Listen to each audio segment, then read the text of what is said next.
गत 28 तारीख दिन बरपाली कॉलेज बरपाली से प्रिंसिपल मैडम जयंती दास से गोटे अभियोग कले बरपाली थाना रे जे तांकर +3 थर्ड सेमिस्टर जो परीक्षा चली से परीक्षा रे प्रकाश खमारी जड़े पिला पाखु पॉलिटिकल साइंस रो क्वेश्चन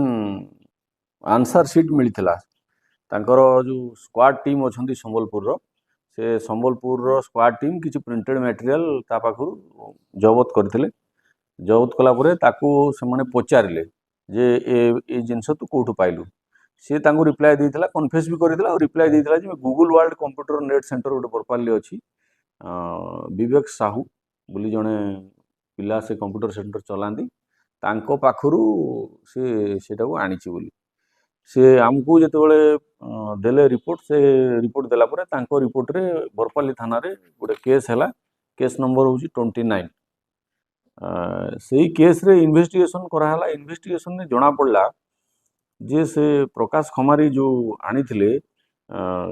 आंसर सीट जो कंप्यूटर सेंटर रु तांको आकाश बोली गोटे पिला देइथिला आशीष बोली गोटे पिला देइथिला आशीष साहू तापरे आशीष साहू को आ प्रकाश को आउ से विवेक जे कंप्यूटर वाला तांको समस्त को बसैक इंटरोगेशन कला परे जना पड़ला से गुड़े पिला इनवॉल्व अछंती एवं लास्टली से माने आलोक कुमार साहू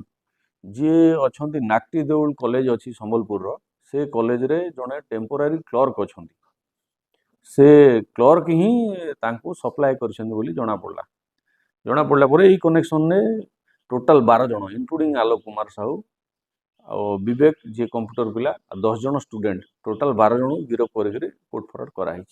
और केस अंडर इन्वेस्टिगेशन अच्छी घटना पचराउ कि